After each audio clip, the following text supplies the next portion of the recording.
시냅스와 뉴로트랜스미터에 관해서 공부를 하겠습니다. 시냅스 혹은 신경연접, 그리고 시냅스에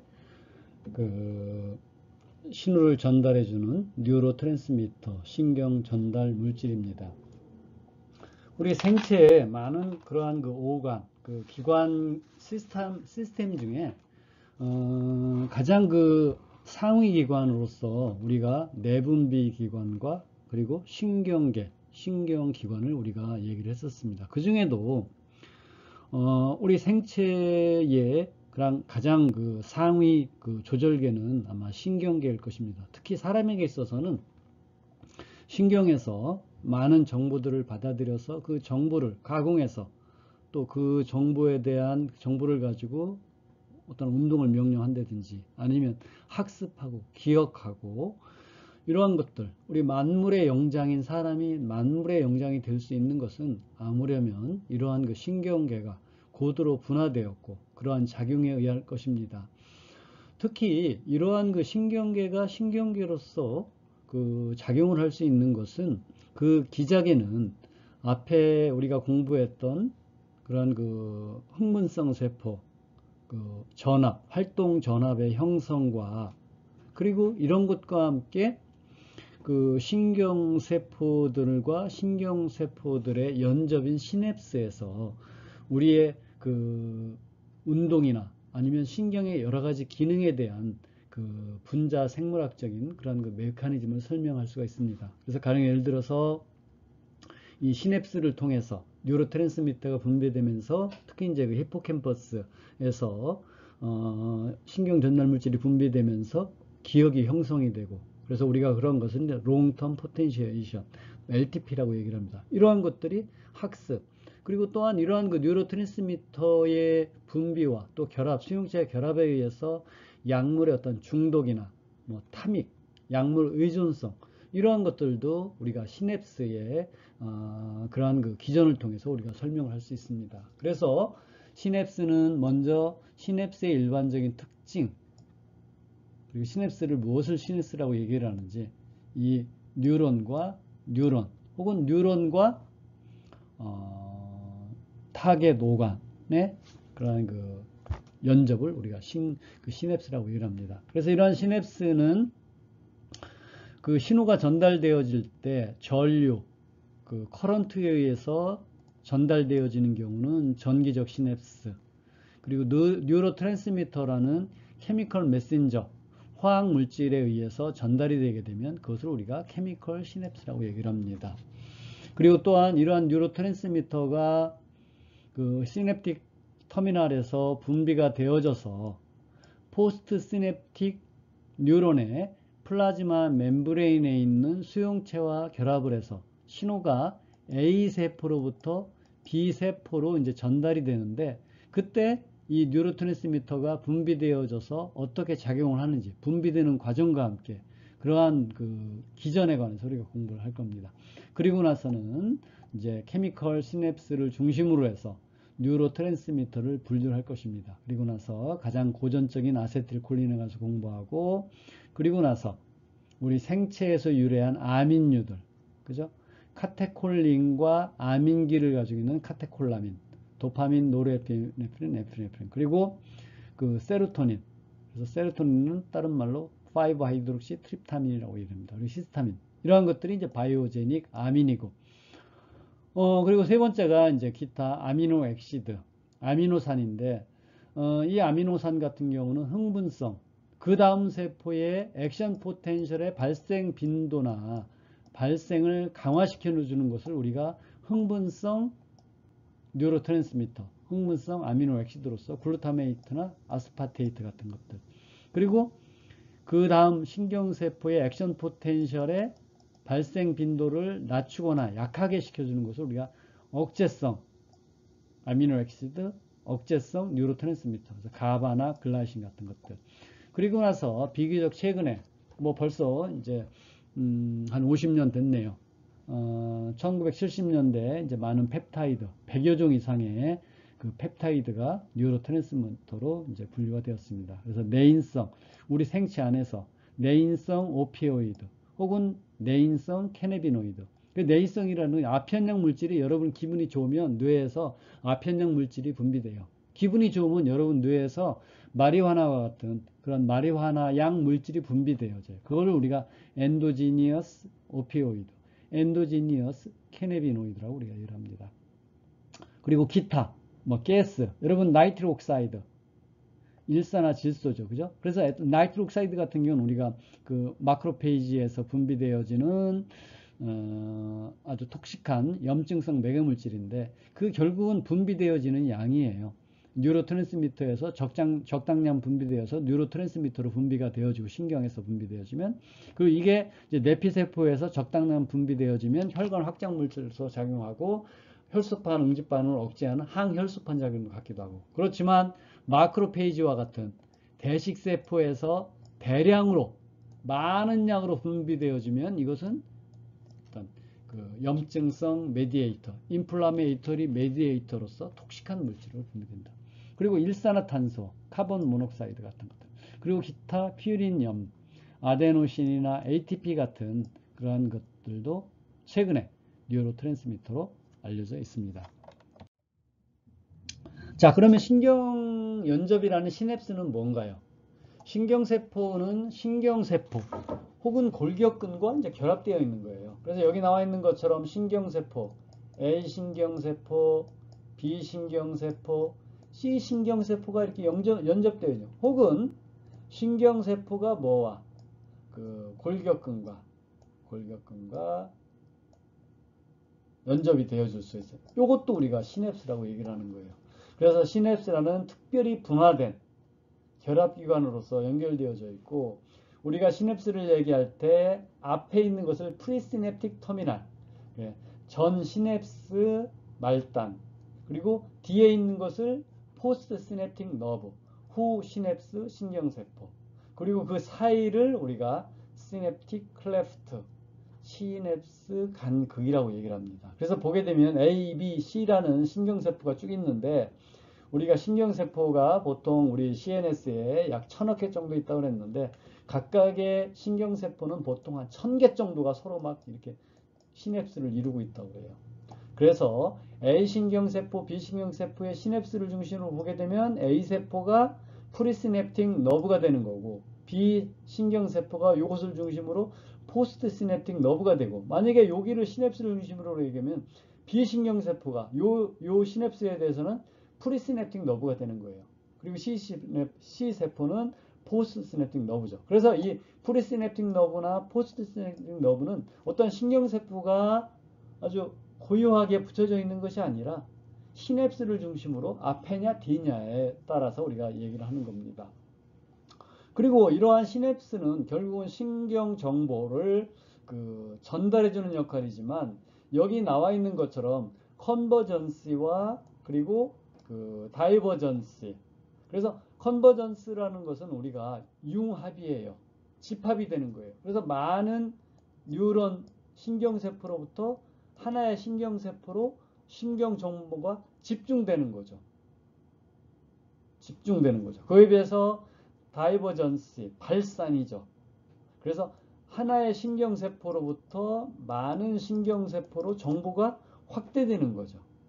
그래서 이렇게 신경세포와 신경세포, 그리고 또한 이 신경세포의 시냅스는 엑손, A라는 신경세포의 엑손과 B라는 신경세포의 소마와 혹은 여기 있는 것처럼 엑손과 덴드라이트가 이렇게 시냅스를 이루기도 하고 혹은 엑손과 또 다른 그러한 엑손과 그리고 여기 있는 것처럼 엑손과 엑손이 이렇게 이루어지게 되죠. 그렇죠? 그래서 이렇게 다양한 그러한 시냅스를 이룹니다.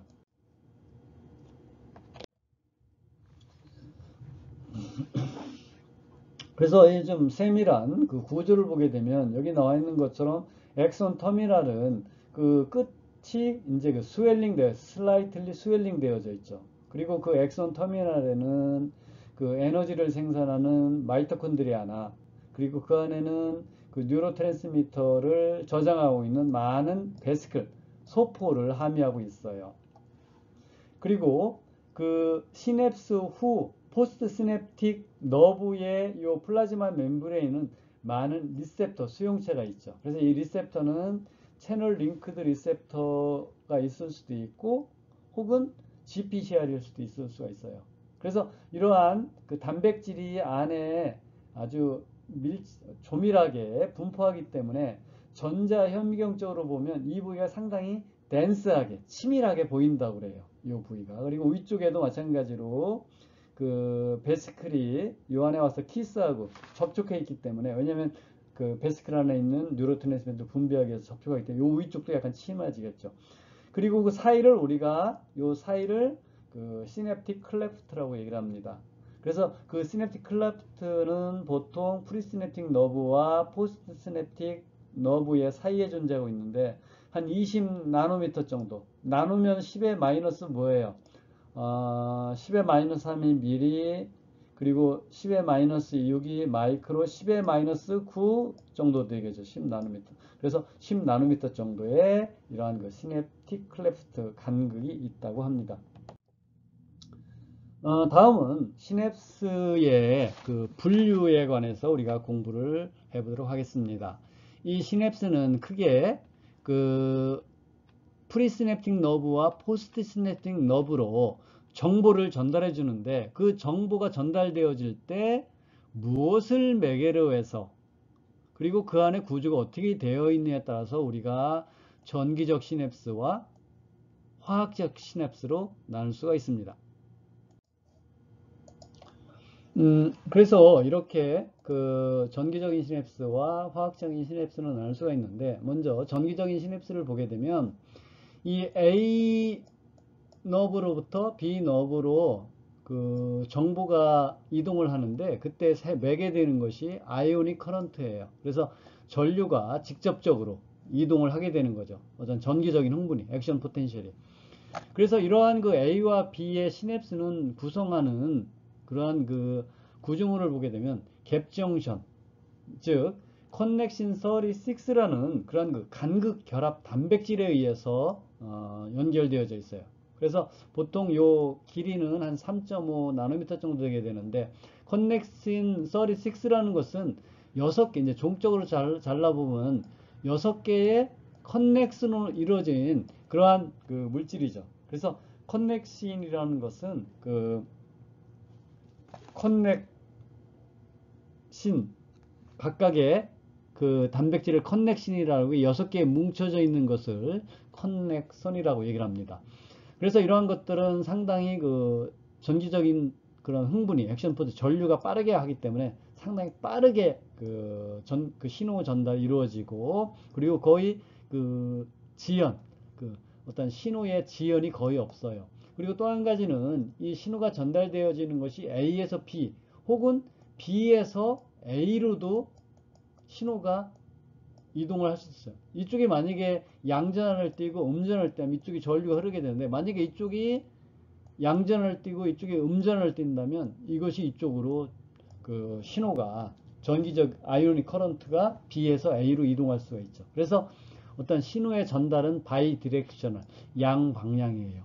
그래서 이러한 그 전기적인 그러한 그 시냅스를 사용하는 그 것들은 어류, 뭐 대하라는 것들, 그리고 조류, 그리고 우리 포유류에서는 골격근이나 심근, 그리고 시상하부나 망막에서 이러한 부분적인 그러한 그 전기적인 시냅스를 이루게 됩니다. 그리고 이 갭정션을 통해서 ATP나 아니면 그 세컨드 메신저와 같은 물질이 직접적으로 갭정션을 통해 이동을 한다고 해요. 그거에 비해서 그 케미컬 시냅스 같은 경우는, 화학적 시냅스에서는 그 이 A 신경세포와 B 신경세포의 신호 전달을 그 케미컬 메신저인 뉴로트랜스미터, 신경 전달 물질을 통해서 매개가 되고, 이 신경 전달 물질은 어디에서? A 신경세포에서 합성이 되어지고 저장이 되어졌다가, 베스클에 저장이 되어졌다가 전기적인 흥분에 의해서 요 엑손 터미널에서 이 베스클이 융합이 이루어지고, 그리고 나서 요 간극으로 방출이 이루어져요. 그리고 이렇게 이제 방출이 이루어지고, 비신경세포는 여기에 그 플라즈마 멤브레인에 리셉터가 있어서 그 뉴로트랜스미터와 리셉터가 결합을 해서 비신경세포의 어떤 신경 정보를 어떤 액션 포텐셜의 발생 빈도를 증가시키거나 낮추시거나 여러 가지 그러한 작용을 하게 되죠.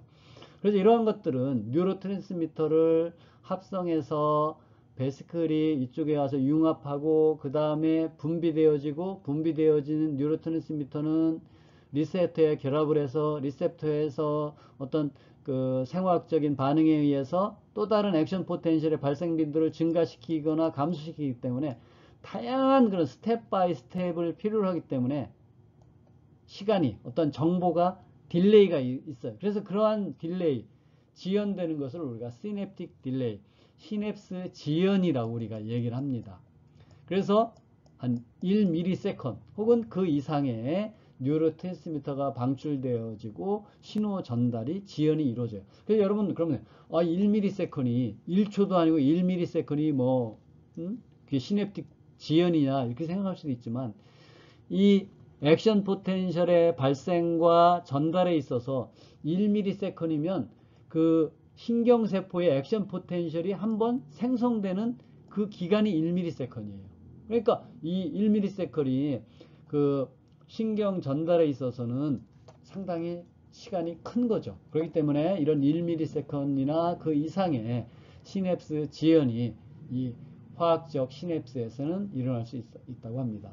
그리고 대부분의 포유류 신경계, 너버스 시스템에서는 이 케미컬 시냅스를 이루고 또 한 가지는 이 시냅스에서 A 시냅스에서 그 뉴로트랜스미터가 방출되어서 비신경세포의 액션 포텐셜의 발생 빈도를 증가시키는 경우도 있고 액션 포텐셜의 발생 빈도를 감소시키는 경우도 있어요. 그래서 만약에 증가시키면 그것을 우리가 익사이테이터리 시냅스, 흥분성 시냅스라고 얘기를 하죠. 그리고 만약에 비신경세포의 액션 포텐셜의 발생 빈도를 낮추면 그것은 우리가 이니비터리 시냅스, 억제성 시냅스라고 우리가 얘기를 합니다. 그래서 흥분성 시냅스 같은 경우는 앞에서 배웠지만은 글루타메이트나 알스파테이트를 뉴로트랜스미터로 사용하게 되면 흥분성 시냅스가 되는 거고 이 억제성 시냅스에서는 글라이신이나 가바와 같은 뉴로트랜스미터를 매개로 해서 비신경세포의 액션 포텐셜의 발생 빈도를 낮춥니다. 뉴로트랜스미터가 처음 발견된 것은 지금부터 약 100년 전입니다. 그 1921년도에 그 오스트리아의 그 생물학자인 그 오토 류비라는 그런 과학자가 있었다고 그래요. 그래서 이 오토 류비라는 과학자는 그 1873년 태어나서 1961년 제가 낳기 좀 한 2, 3년 전에 이제 돌아가셨죠. 그래 이분인데 아주 오토 루이라는 그 오스트리아의 그 생리학자가 아주 영리한 그러한 그 가치 있고 영리한 그런 그 실험을 이분이 했어요.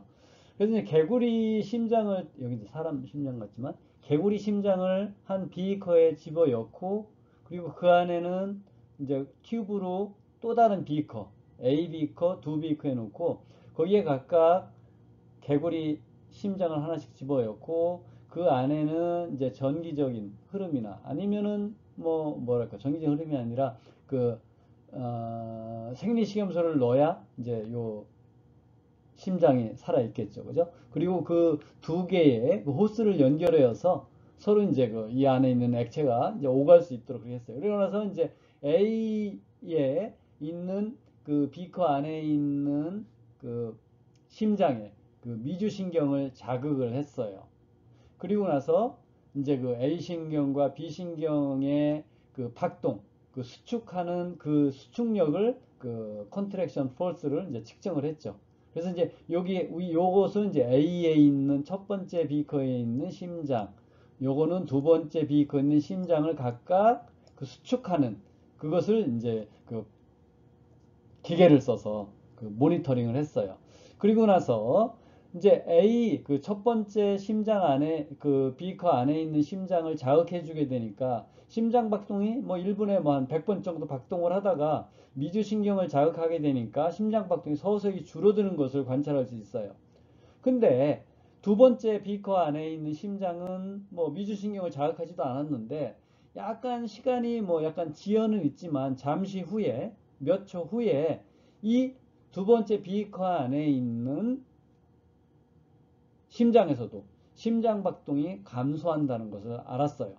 그래서 이 사람이 요 첫 번째 심장의 미주신경을 자극하니까 이 미주신경 말단에서 분비하는 어떠한 물질이 분비되어지는데 그게 뭔지는 모르지만 어떠한 물질이다. 그래서 그 물질을 이 사람이 뭐라고 명명을 했냐면 베이거스 스토프, 미주신경 자극 물질이라고 이렇게 얘기를 했어요.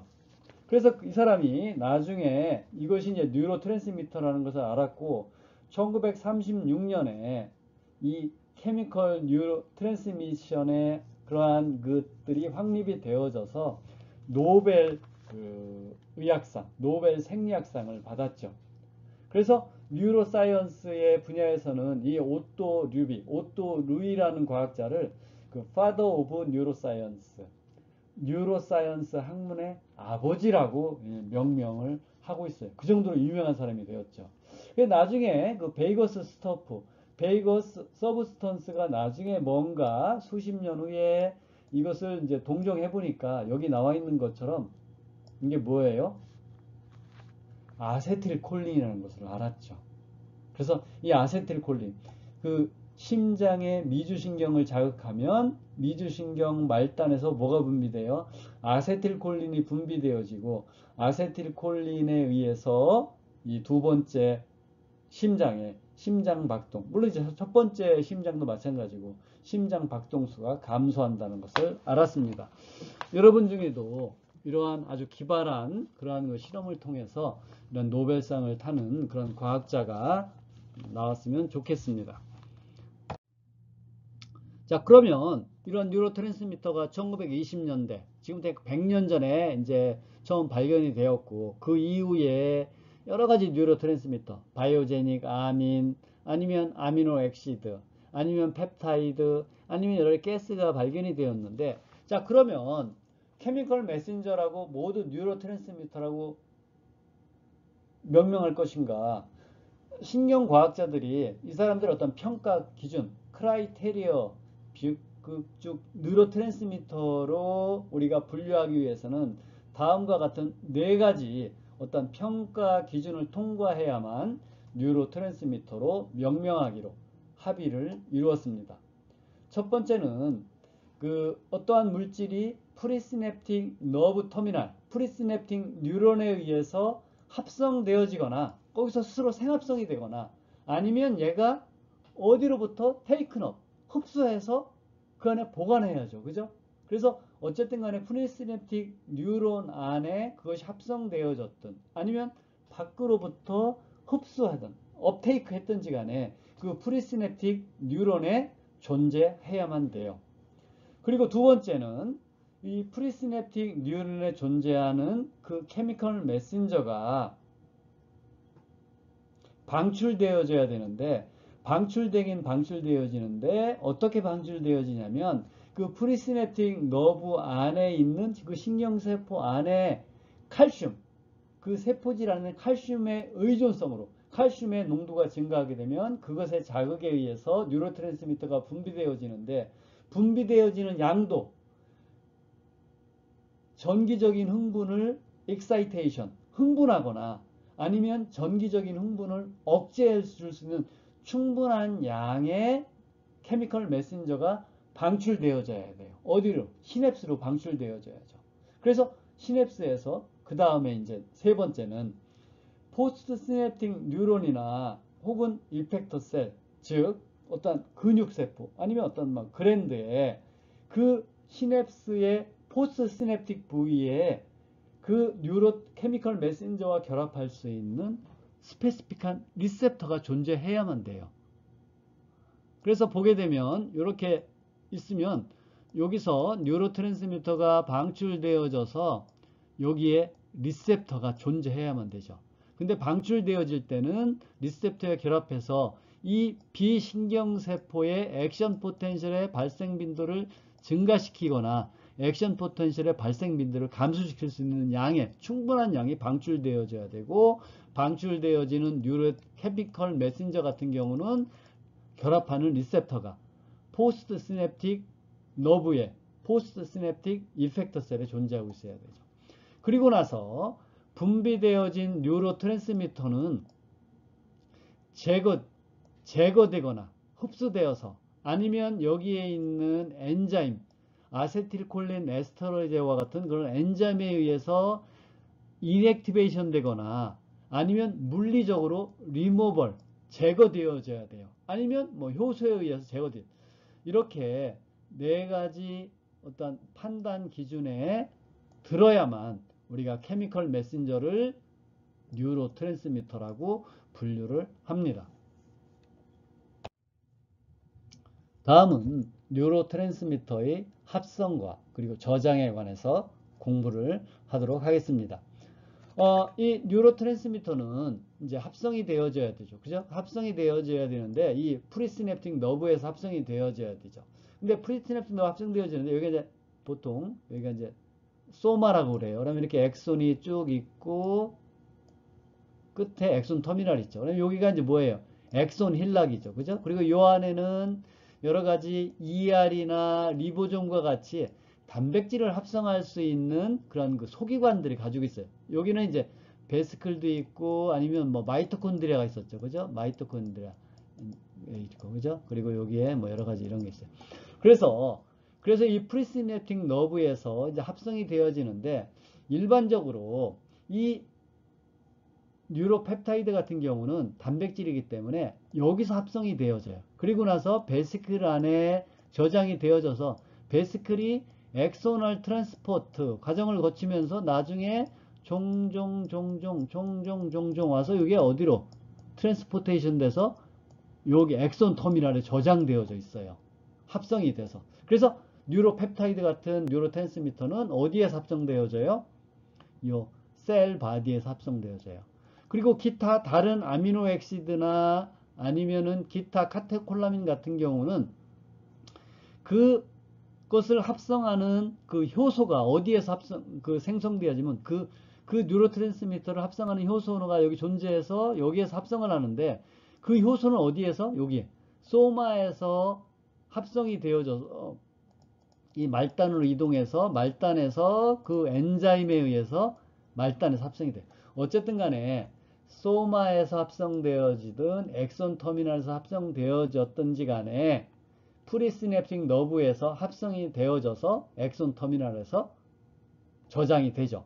그래서 저장이 될 때는 보통 일반적인 펩타이드나 아니면 아미노 액시드 같은 경우에는 이 베스클 안에 저장되는데 베스클 안에 저장될 때는 이 베스클에 있는 다양한 트랜스포터가 있어요. 여기 보이는 것처럼 뭐예요? VMAT, VACHT, VGAT, VGLUT. V는 뭐예요? 베스클. 그죠? 베스큘라 모노아민 트랜스포터. 그죠? 모노아민 트랜스포터. 여기 카테콜라민이나 아니면 여러 가지 그 세로토닌과 같은 물질이 여기를 통해서 이동을 할 수 있죠. 근데 여기 보면 뭐를 써요? 트랜스포터기 때문에 이 트랜스포터를 쓰기 때문에 ATP 에너지를 사용해야죠. 그리고 여기 보세요.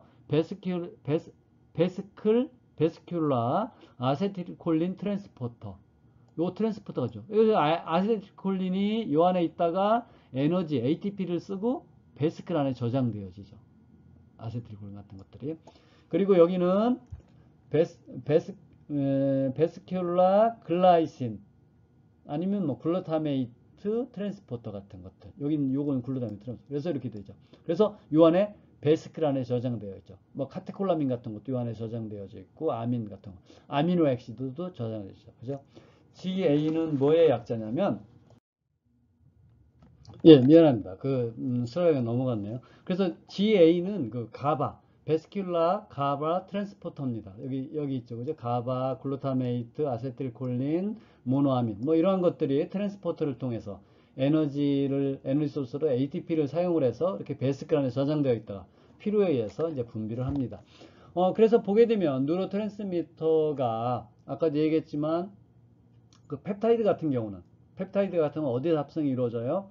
요 소마, 여기가 이제 소마거든요. 셀바디고 여기가 엑손 터미널이에요. 엑손 터미널. 그래서 보게 되면 이 셀바디에 여기에 그 ER이나 아니면 리보좀과 같은 단백질 합성기구가 존재하기 때문에 여기서 그 펩타이드가 합성이 되어져서 골지체를 지나면서 이제 베스클 안에 이제 저장이 되죠. 그리고 나서 엑손을 트랜스포트, 그러니까 축삭 수송을 통해서 이제 그 옆으로 총총, 이게 좀 전자현미경 같은 거나 뭐 이런 걸 동영상을 보면 총총총총, 그래서 위에 매달려서 이렇게 어떤 그 사이토스켈레톤에 매달려서 이렇게 가는 것을 볼 수 있어요. 그래서 엑손 터미널에 저장되어 있다가 필요에 의해서 그때 이제 칼슘 의존성으로 방출이 이루어지죠.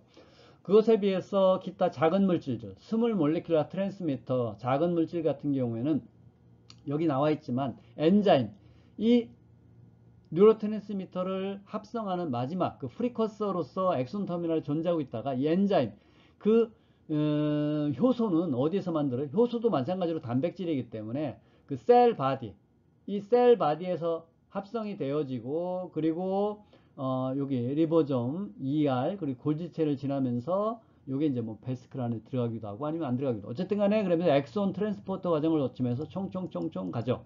그리고 나서 엑손 터미널에 엔자임이 오죠. 그러면 엔자임이 프리커서, 어떠한 뉴로트랜스미터의 프리커서, 아미노액시드나 여러가지 그런 물질의 프리커서로서 엔자임의 작용에 의해서 그 뉴로트랜스미터를 합성을 하고, 그리고 베스클 안에 저장되어져 있다가 나중에 필요에 의해서 칼슘 의존성으로 방출이 이루어지죠.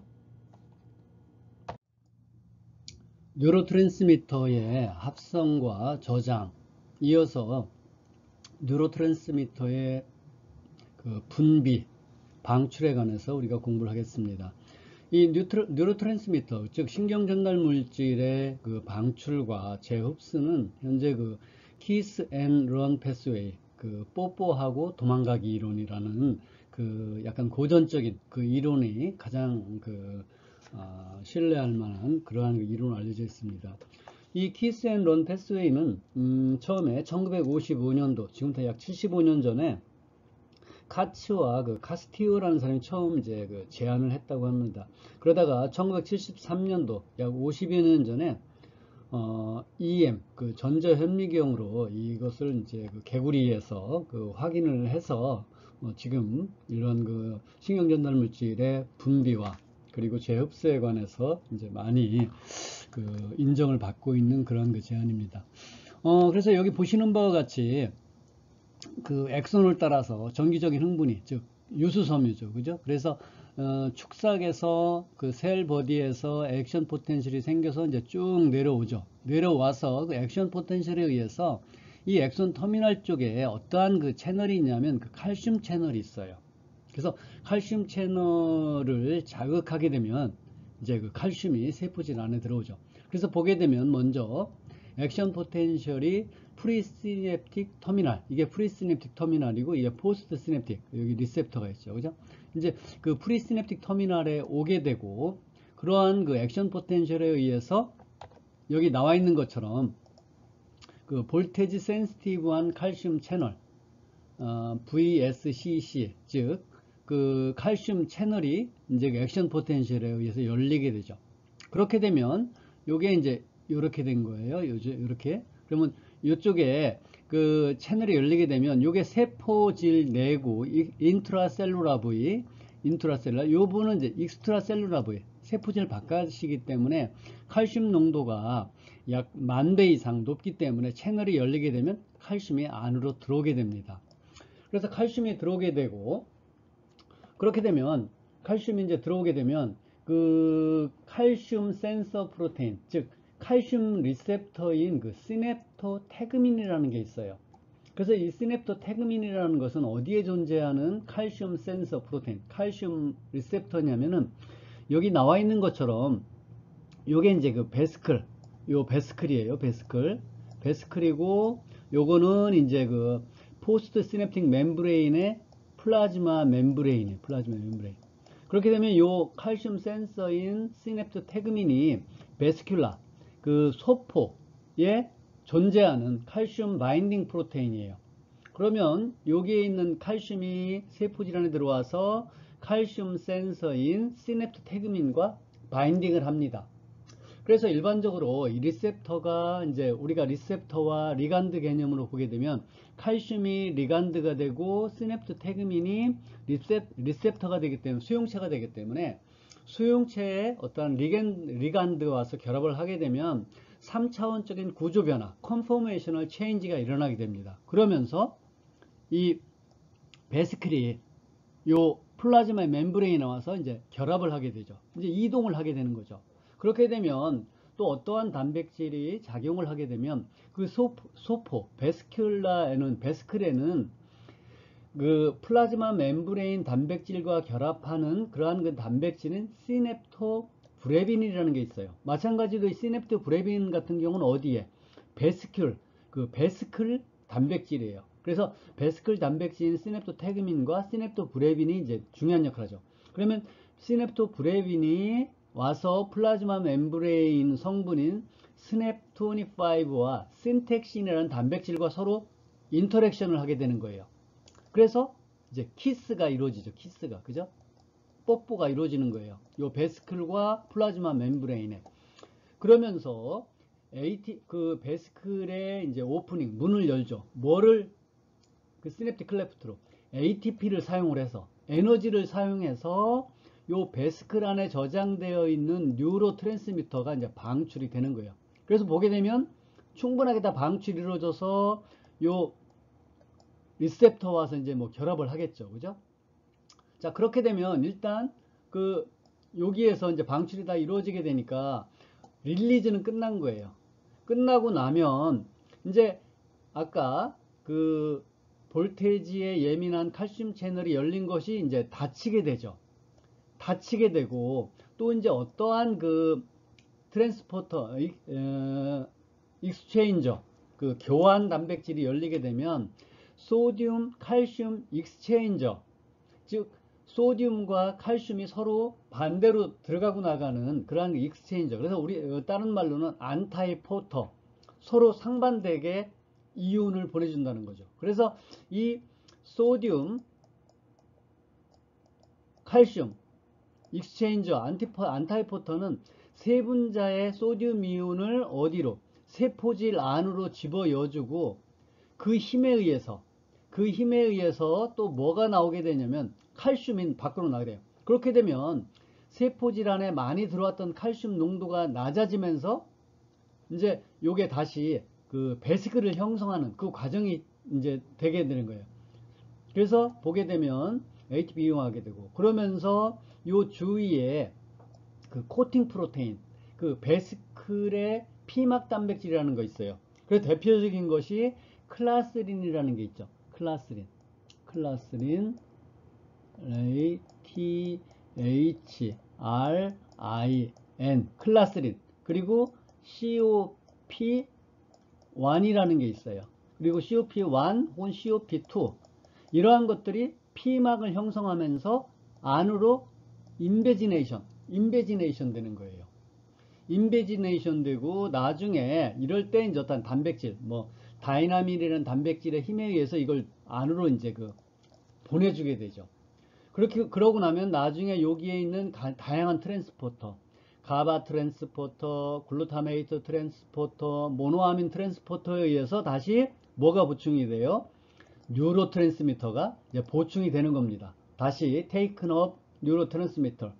그러면서 뉴로 트랜스미터를 받아들이면서 뭐를 로징 떨어져 나가요? 이런 코트머, 아까 얘기했던 클라스린이나 COP1과 같은 그런 그 코팅 프로테인이 완전히 제거되면서 이제 이 안에 뉴로 트랜스미터가 이제 보충이 되죠. 그래서 이러한 과정을 거쳐서 뉴로 트랜스미터가 그 시냅틱 클레프트, 시냅스 간극으로 뉴로 트랜스미터를 방출하고 다시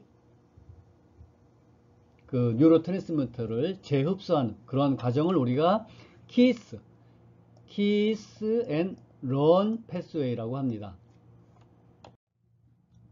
그래서 이렇게 뉴로 트랜스미터는 또한 그 포스 시냅틱 그 멤브레인에 뭐예요? 흥분이나 전기적인 흥분, 액션 포텐셜의 발생 빈도를 증가시키거나 혹은 감소시키거나 이러한 반응을 일으키기에 충분한 양을 방출해야만 그게 뭐라 그랬었어요. 그게 뉴로 트랜스미터로서 우리가 분류를 한다고 그랬었죠.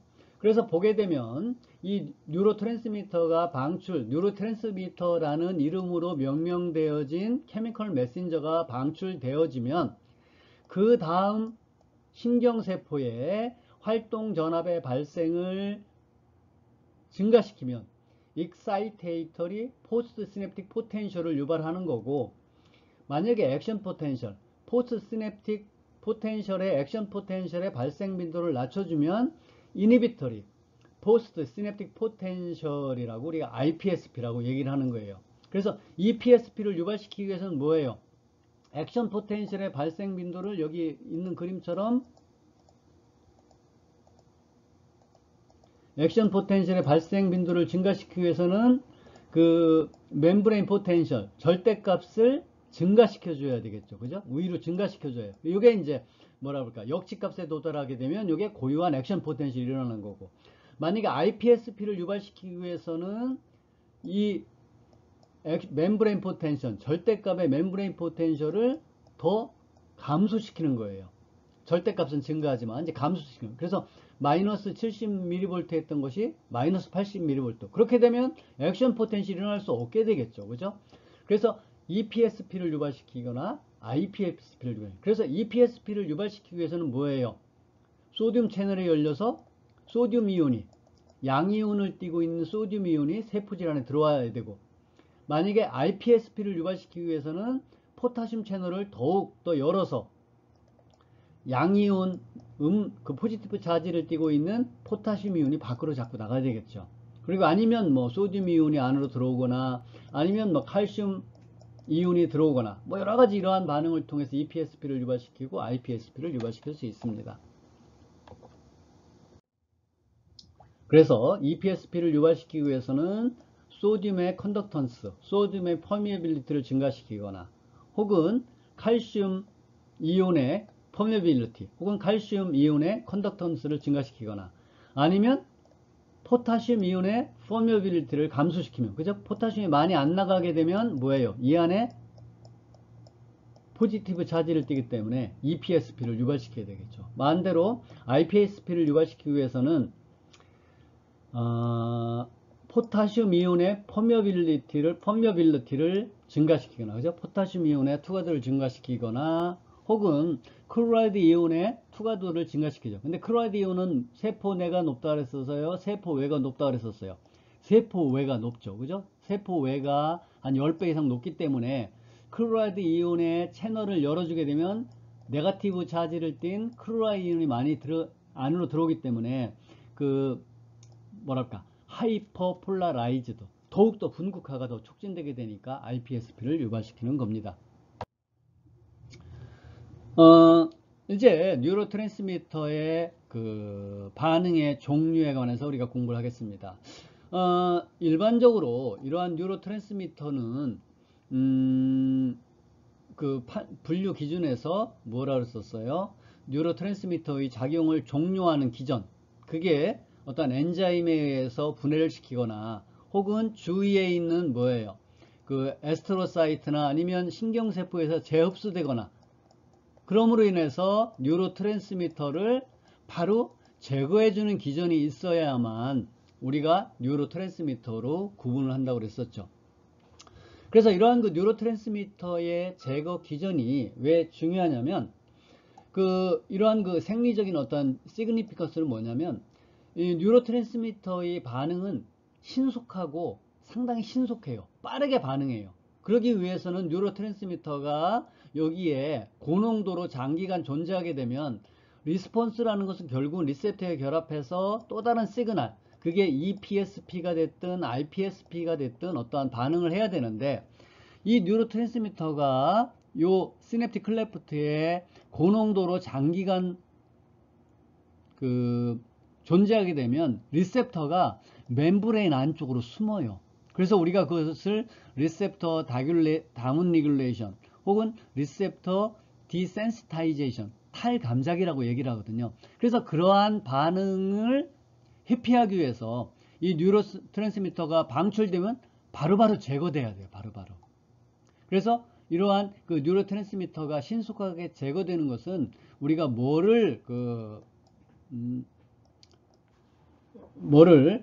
우리가 리셉터, 이 뉴로 트랜스미터를 바로바로 제거하는 것은 리셉터 인액티베이션, 리셉터의 불활화나 혹은 리셉터 수위 감소. 왜냐하면 리셉터가 그 멤브레인에서 안쪽, 세포질 쪽으로 이렇게 계속 숨어 들어가기 때문에 그 리셉터, 유용한 그 리간드와 결합할 수 있는 유용한 리셉터의 수의 감소를 우리가 막기 위해서 이러한 그 뉴로트랜스미터의 제거 기전이 존재해야만 돼요. 그래서 이런 뉴로트랜스미터가 제거되는 그러한 그 메커니즘은 크게 이제 여기 네 가지가 있어요. 첫 번째는 확산이에요, 확산.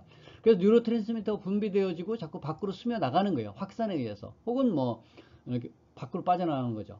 그래서 이러한 것들은 근데 일반적으로 여기 뭐가 있어요? 많은 글리알 셀이 있기 때문에 그 쉽게 빠져나갈 수는 없지만 그래도 요 사이사이 중간중간으로 확산에 의해서 빠져나가요. 두 번째는 효소적인 분해. 가령 대표적인 것이 아세틸콜린은 뭐가 분해했었어요?